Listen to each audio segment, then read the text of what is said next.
शादी के बाद पहली बार पल्लवी अपने मायके आती है। पल्लवी के आते ही दोनों बच्चे उसके पास आते हैं। बुआ आ गई, बुआ आ गई। कार्तिक पल्लवी की गोद में आकर बैठ जाता है। बुआ अब मेरे लिए क्या लाई हो? अब मेरे लिए चीजी लाई हो ना? पल्लवी थोड़ा झिझकते हुए कहती है। कार्तिक बेटा, बुआ आपके लिए कुछ नहीं लाई। बुआ आप झूठ बोल रही हो, मुझे पता है आप मेरे लिए चीजी लाई हो। पल्लवी की भतीजी आरुही उसका पर्स खोलकर देखने लगती है। उसे पल्लवी के पर्स में कुछ नहीं मिलता। कार्तिक, बुआ सच में हमारे लिए कुछ नहीं लाई। कार्तिक जिद करने लगता है। बुआ आप मेरे लिए चीजी क्यों नहीं लाए? मुझे चीजी चाहिए, मुझे अभी चीजी चाहिए, मेरे लिए चीजी लाओ। बुआ कार्तिक के लिए मिठाई और मेरे लिए चॉकलेट लेकर आओ। पल्लवी अपने पर्स से 100 रुपए निकालकर कार्तिक और आरुही को देती है। कार्तिक, आरुही, ये लो 100 रुपये, अभी से रख लो। मैं बाजार जाकर तुम दोनों के लिए चीजी ला दूंगी। हाँ। पैसे देखकर दोनों बच्चे शांत हो जाते हैं और खेलने लगते हैं। बच्चों के हटते ही राधिका पल्लवी से कहती है। पल्लवी बेटा, तू ससुराल से पहली बार मायके आई है, बच्चों के लिए कुछ तो ले आती। बच्चों ने जब से सुना है कि तू आने वाली है वो तेरा ही इंतजार कर रहे हैं। कार्तिक तो बार बार एक ही रट लगाया बैठा था, बुआ हमारे लिए चॉकलेट, मिठाई और खिलौने लाएगी। माँ, मेरा तो बहुत मन था कि मैं बच्चों के लिए ढेर सारी चीजें लाऊं, लेकिन मेरे पास पैसे होते तब न लाती। तुम लोगों ने कैसी जगह मेरी शादी करा दी। तुम नहीं जानती मेरे ससुराल में मेरे साथ क्या क्या हो रहा है। क्या बात है पल्लवी, वहाँ सब ठीक तो है ना? तुझे किसी चीज की कमी है क्या? माँ, तुम लोगों ने मुझे इतने नाजों से पाला है, मुझे कभी किसी चीज की कमी नहीं होने दी। मैंने अगर 1000 रुपए मांगे तो तुम लोगों ने मुझे 2000 दिए। मेरी शादी में भी तुम लोगों ने भर भर के दहेज दिया, खूब पैसे खर्च किए। लेकिन मेरे ससुराल वाले इतने कंजूस है कि मैं आप लोगों को क्या ही बताऊं। वो मुझे 1 रुपया नहीं देते। मेरी तो किस्मत ही फूट गई। क्या सौरभ तुझे पैसे नहीं देता? सौरभ अपनी सैलरी से पैसे निकालकर घर खर्च के लिए माँ जी को दे देते, और माँ जी मुझे हाथ खर्चे के लिए रुपया ही नहीं देती। कहती है तेरी सारी जरूरत तो हम पूरी कर रहे हैं। आज यहाँ आने से पहले मैंने सौरभ से कुछ पैसे मांगे तो उन्होंने भी ये कहते हुए कि सारे पैसे माँ को दे दिए, मुझे सिर्फ 200 रुपए दिए। अब मेरे पर्स में 1 रुपया भी नहीं है। पता नहीं मैं वापस घर कैसे जाऊंगी। तू चिंता मत कर बेटा, ये ले 5000 रुपये। बाजार जाकर बच्चों के लिए मिठाई ले ले और बाकी पैसे तू रख ले, तेरे काम आएंगे। नहीं माँ, मैं ये पैसे नहीं ले सकती। मुझे तुमसे पैसे लेना अच्छा नहीं लग रहा। अब मेरी शादी हो गई है। पल्लवी, तू इस घर की बेटी है, मेहमान नहीं, बल्कि तू इस घर की मालकिन है। इस घर की हर चीज पर, इस घर के पैसों पर तेरा अधिकार है। माँ, मुझे अच्छा तो नहीं लग रहा, लेकिन तुम इतना कह रही हो तो मैं रख लेती हूँ। पल्लवी पैसे लेकर अपने पर्स में रख लेती है। पैसे लेकर पल्लवी बच्चों के लिए मिठाई लाने बाजार चली जाती है। वो मन ही मन सोचती है, माँ को कैसा बेवकूफ बनाया। माँ जी ने जो 10,000 रुपये दिए थे वो भी मेरे हो गए, और ये 5,000 रुपये भी मेरे हो गए। आज तो पूरे 15,000 की कमाई हो गई। दरअसल मायके आने से पहले पल्लवी की सास अचला ने उसे 10,000 रुपये देते हुए कहा था, पल्लवी बहू, शादी के बाद तो पहली बार अपने मायके जा रही है। बच्चों के लिए कुछ मिठाई, चॉकलेट और गिफ्ट जरूर लेकर जाना, खाली हाथ मत जाना। ठीक है माँ जी। लेकिन पल्लवी तो खाली हाथ ही मायके आ जाती है और बड़ी चालाकी से अपने ससुराल वालों को कंजूस बताकर सारे पैसे खुद रख लेती है। पल्लवी को ससुराल में किसी चीज की कमी नहीं थी। वो जिस चीज पर हाथ रख देती वो चीजों से उम्मीद से ज्यादा मिलती। एक दिन पल्लवी अपने पति सौरभ से कहती है, सौरभ देखो ना, सर्दियां आने वाली है, मुझे कुछ गर्म सूट दिला दो ना। पल्लवी, अभी 2 हफ्ते तो मैं बहुत बिजी हूँ, तुम खुद जाकर क्यों नहीं खरीद लेती? मैं अकेली शॉपिंग करने जाऊंगी। तुम्हारे पास अपनी पत्नी के लिए जरा सा भी वक्त नहीं है। शादी के बाद से तुम अपने काम में बहुत बिजी हो गए हो। अच्छा बाबा, हम अगले संडे शॉपिंग पर चलेंगे, अब ठीक है? ओके, ऑफिस जाकर मुझे फोन कर देना, मुझे तुम्हारी फिक्र लगी रहती है। सौरभ ऑफिस चला जाता है। थोड़ी देर के बाद पल्लवी की सास अचला भी घर से बाहर चली जाती है। पल्लवी और उसकी जेठानी अनुराधा दोनों मिलकर घर का काम करने लगती है। दोपहर हो जाती है लेकिन अचला घर नहीं आती। अनुराधा भाभी, माँ जी कहाँ चली गई? पता नहीं, कह रही थी उन्हें कुछ शॉपिंग करनी है, शायद घर के लिए कुछ जरूरी सामान लाने गई होंगी। दोनों बहुएं दोपहर के खाने पर अचला का इंतजार करती है। माँ जी को बाहर गए हुए काफी देर हो गई नहीं? हाँ, आती होंगी। तभी अचला बाजार से घर आती है। उसके हाथों में ढेर सारे पैकेट होते हैं। पल्लवी बहू, ये ले, मैं तेरे लिए गरम सूट और कुछ नाइट ड्रेस भी लाई हूँ। सर्दियां आ रही है ना, तुझे इन सब की जरूरत होगी। पल्लवी देखती है कि अचला उसके लिए 10 जोड़ी गर्म सूट और 10 जोड़ी नाइट ड्रेस लेकर आई है। इतने सारे सूट और नाइट ड्रेस! माँ जी, थैंक यू सो मच। अरे इसमें थैंक यू की क्या जरूरत है बहू, तू इस घर की बहू है, तेरी जरूरतों का ख्याल हम नहीं रखेंगे तो कौन रखेगा। अब सर्दियों में तो ज्यादा कपड़ों की जरूरत पड़ती है। अचला अपनी बड़ी बहू अनुराधा के लिए भी गर्म सूट और नाइट ड्रेस लेकर आती है। अनुराधा बहू, ये कुछ गर्म कपड़े तेरे लिए है। थैंक यू माँ जी, मुझे इनकी जरूरत भी थी, मेरे गर्म कपड़े पुराने हो गए। सास की ओर से पल्लवी को ढेर सारे कपड़े मिलते हैं। अगले संडे को भी सौरभ पल्लवी को शॉपिंग पर ले जाता है और उसे उसकी पसंद की चीजें दिलाता है।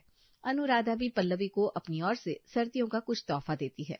इन सब के बावजूद पल्लवी अपने मायके में अपने ससुराल वालों की बुराई करने और उन्हें कंजूस बताने में कोई कसर नहीं छोड़ती।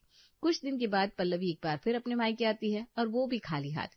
इस बार वो बहुत हल्की सी सूट पहनकर और एक सस्ता सा पर्स लेकर आती है। क्या बात है पल्लवी, तूने इतनी हल्की सी सूट पहन रखी है और ये सस्ता सा पर्स, तेरा गला भी सुना है, हाथ खाली है, ये तूने अपने क्या हाल बना रखा है। शादी के बाद लड़कियां कितने अच्छे से सज सवर कर रहती है, तुझे क्या हो गया है। मुझे क्या होना है माँ, तुम लोगों ने मेरी शादी ही ऐसे कंजूसों के घर में कर दी है। मुझे अब ऐसे ही रहना पड़ता है, इसी हाल में जिंदगी गुजारनी पड़ेगी। उन लोगों ने ना तो मुझे पहनने के लिए ढंग के कपड़े दिए, ना ही गहने। ये सब उन्हें फिजूल खर्ची लगता है। कहते हैं पैसे बचाओ, पैसे काम आएंगे। ठंड आ गई है लेकिन मेरे पास गर्म कपड़े तक नहीं है। हाय मेरी बच्ची, हमें पता होता तेरे ससुराल वाले इतने कंजूस होंगे तो हम तेरी शादी वहां कभी करते ही नहीं। चल मैं तुझे शॉपिंग करा के लाती हूँ। नहीं माँ, शॉपिंग करने में बहुत वक्त बर्बाद होगा। मैं तो तुमसे बात करके अपना दिल हल्का करने आई हूँ। तुम मुझे कुछ पैसे दे दो, मैं खुद शॉपिंग कर लूंगी। राधिका अपने कमरे में जाती है और अपनी अलमारी से कुछ पैसे और सोने की एक चेन लेकर आती है। ये ले पल्लवी, ये 10,000 रुपये है, इन पैसों से तू अपने लिए शॉपिंग कर लेना। राधिका अपनी सोने की चेन पल्लवी के गले में पहना देती है। ये क्या कर रही हो माँ, ये तुम्हारी चेन है, पापा ने बड़े प्यार से तुम्हें दी थी। मेरी हर चीज तेरी ही तो है बेटा, तू इस घर की बेटी नहीं मालकिन है। तेरा जो दिल चाहे सब ले ले और जब तक दिल करे यहाँ रह। वंशिका भी अपने हाथों से अपनी सोने की चूड़ियां उतार कर पल्लवी को देती है। पल्लवी, तुम्हारे ससुराल वाले तुम्हारी इच्छाएं पूरी नहीं करते तो क्या हुआ, हम है ना। हमारे होते हुए तुम्हें किसी चीज की कमी महसूस नहीं होगी। तुम्हारी सुनी कलाई मुझे बिल्कुल भी अच्छी नहीं लग रही। ये सोने की चूड़ियां तुम पहन लो। ये आप क्या कर रही हो भाभी, ये सोने की चूड़ियां भैया ने आपको आपकी एनिवर्सरी पर दी थी, इसे आप अपने पास रखो प्लीज। हमारे लिए तुम्हारी खुशी से बढ़कर कुछ नहीं है। सोने की चूड़ियां तो फिर आ जाएंगी, लेकिन मैं अपनी प्यारी ननद को दुखी नहीं देख सकती। शादी से पहले तुम्हें किसी चीज की कमी नहीं थी, अब शादी के बाद भी हम तुम्हें वैसे ही रखेंगे जैसे शादी से पहले रखते थे। थैंक यू भाभी। दोनों बच्चे कार्तिक और आरोही भी इस बार पल्लवी से किसी चीज की डिमांड नहीं करते। कार्तिक, आरोही, चलो मैं तुम दोनों को बाजार से मिठाइयाँ, चिप्स और चॉकलेट दिलाकर लाती हूँ। बुआ हमें कुछ नहीं चाहिए, आप हमसे मिलने आती हो, हमारे लिए बहुत है। पल्लवी मन ही मन सोचती है, मायके में थोड़ा सा झूठ बोलकर अगर इतना फायदा मिल रहा है तो क्यों ना मैं कुछ दिन यहाँ रहकर थोड़ा फायदा और उठा लूं। वो कुछ दिन मायके रुक जाती है। मायके में पल्लवी मालकिनों की तरह रहने लगती है। भाभी, आज मेरे लिए खीर बना दो। मेरे ससुराल वाले तो खीर बनाने ही नहीं देते, कहते हैं फालतू में गैस खर्च होगा। दूध और मेवे बहुत महंगे हो गए। वहां तो कुछ भी अच्छा खाना नसीब ही नहीं होता। कुछ खाने का मन होता है तो मन मार कर रहना पड़ता है। शादी से पहले मेरा जो दिल करता था वो खाती थी, लेकिन मुझे नहीं पता था शादी के बाद मुझे अपनी सारी इच्छाएं और सारे शौक मारने पड़ेंगे। पल्लवी, मैं तुम्हारे लिए खीर बनाऊंगी। तुम्हारा जो खाने का दिल करे ना मुझे बता देना, मैं वो सब बना दूंगी। तू चिंता मत कर बेटा, ये तेरा मायका है, यहाँ तेरा जो दिल करता है तुझे वो सब मिलेगा। यहाँ तुझे किसी चीज की कमी नहीं होगी। वंशिका पल्लवी के लिए खीर बनाती है। पल्लवी खीर खाती है। पल्लवी, मैं तेरे लिए और खीर लाऊं? नहीं मॉम, पेट भर गया। वैसे भाभी, आज रात खाने में क्या बना रही है? आज वंशिका खाने में गोभी आलू की सब्जी और रोटी बना रही है। क्या माँ, ये भी कोई खाना है? तुम भाभी से कह दो आज खाना में पालक पनीर, कचौरियां और लौकी का रायता बना दे। ठीक है, मीठे में कुछ बनवा दूं? बाजार से कुछ मिठाइयां मंगवा लो ना। वंशिका पल्लवी की एक एक करके सारी फरमाइश पूरी करती है और उसकी पसंद का खाना बनाती है। यानी कि मायके में पल्लवी की फुल ऐश हो रही थी। यहाँ तक कि पल्लवी अपनी पसंद का मेन्यू चार्ट भी बना देती है। अब घर में किस दिन क्या बनेगा ये सब पल्लवी डिसाइड करती है। कई बार उसके मायके वाले उसे रेस्टोरेंट ले जाते हैं और उसकी पसंद का खाना खिलाते हैं। यहाँ तक कि घर की दूसरी चीजों पर भी पल्लवी अपनी मर्जी चलाने लगती है। एक दिन एक फेरी वाला चादर बेच रहा था। पल्लवी उसे रोकती है। भैया, कैसी चादर है आपके पास, जरा दिखाओ। ये देखिए बहन जी, ये सभी कॉटन की चादरें हैं, सब एक से बढ़कर एक। राधिका भी वहां आ जाती है। राधिका को चादरें पसंद नहीं आती। ये कैसी चादर है, ये बिल्कुल भी टिकाऊ नहीं है। माँ, तुम्हें इतनी सस्ती चादरें बाजार में नहीं मिलेंगी। घर बैठे बैठे प्योर कॉटन की चादरें मिल रही है तो ले लो ना। पल्लवी 2 चादरें राधिका के बेड के लिए और अपने लिए 10 चादरें खरीद लेती है। माँ, तुम फेरी वाले भैया को पैसे दे दो। कितने पैसे हुए भैया? 12 चादरों के हिसाब से 12,000 रुपए हो गए। राधिका फेरी वाले को 12,000 रुपए देती है। दूसरे दिन, माँ, मैं कई दिनों से एक ही सैंडल पहन रही हूँ। शादी में तुमने जो 2 जोड़ी नई सैंडल दिलाई थी ना, बस वही है मेरे पास। सौरभ ने तो अपनी तरफ से एक भी सैंडल नहीं दिलाई। उनसे कहा था कि मुझे सर्दियों वाले जूते दिला दो, तो कहने लगे तुम्हें तो घर में रहना होता है, फालतू पैसे बर्बाद करने की क्या जरूरत है। अब उन्हें समझ में ही नहीं आता कि अगर मैंने सर्दियों वाले जूते नहीं पहने तो पैरों में ठंडक लग जाएगी ना। चल बेटा, मैं तुझे नए जूते दिला देती हूँ। नहीं नहीं माँ, तुम मुझे पैसे दे दो, जूते मैं खरीद लूंगी। दरअसल मायके आने से पहले पल्लवी के पति सौरभ ने उसे सर्दियों के कपड़े जूते सब दिला दिए थे, लेकिन पल्लवी को अपने मायके वालों को बताना था कि उसके ससुराल वाले कितने कंजूस हैं, इसलिए वो अपनी माँ से झूठ बोलकर पैसे ऐंठ लेती है। राधिका उसे लाकर पैसे देती है। पल्लवी बेटा, ये ले 5,000 रुपये, बाजार जाकर अपने लिए जूते खरीद ले। माँ, 5,000 रुपये में क्या ही आएगा, तुम्हें पता है सर्दियों वाले जूते कितने महंगे होते हैं। राधिका उसे 10,000 रुपये लाकर देती है। पल्लवी पैसे लेकर बाजार जाती है, लेकिन इसी बीच पल्लवी के मायके आती है उसकी सास अचला, और पल्लवी के मायके वालों के सामने पल्लवी का सारा झूठ सामने आ जाता है। अचला को देखते ही राधिका उसका स्वागत करती है। नमस्ते बहन जी, कैसी हैं आप? आइए आइए। मैं बिल्कुल ठीक हूँ बहन जी। मैंने सोचा शादी के बाद आप लोगों से मिलना ही नहीं हुआ, तो आज मिलने चली आई। पल्लवी बहू घर पर नहीं है क्या? पल्लवी बाजार गई है, आती होगी। राधिका देखती है कि अचला के हाथ में ढेर सारे गिफ्ट, कपड़े, बच्चों के लिए मिठाइयाँ, चॉकलेट, चिप्स और खिलौने हैं। अरे बच्चे कहाँ हैं, बच्चों को बुलाइए, ये सब मैं बच्चों के लिए लाई हूँ। अरे इसकी क्या जरूरत है बहन जी? बहन जी, उपहार लेने देने से रिश्तों में प्यार बना रहता है, इससे रिश्ते मजबूत होते हैं। मैं तो वंशिका बहू और पल्लवी बहू के लिए भी कुछ कपड़े लाई हूँ।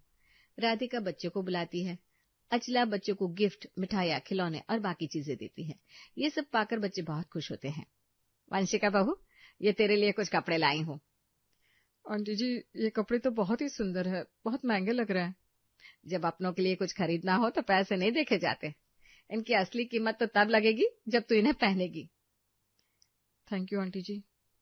ये कुछ कपड़े मैं पल्लवी बहू के लिए लाई हूँ, और हाँ, उसके लिए टोपी, दस्ताने और मोजे भी लाई हूँ। पल्लवी बहू आ जाए तो उसे दे देना। ठीक है आंटी जी। वंशिका अचला की खूब खातिरदारी करती है। कुछ देर के बाद अचला चली जाती है।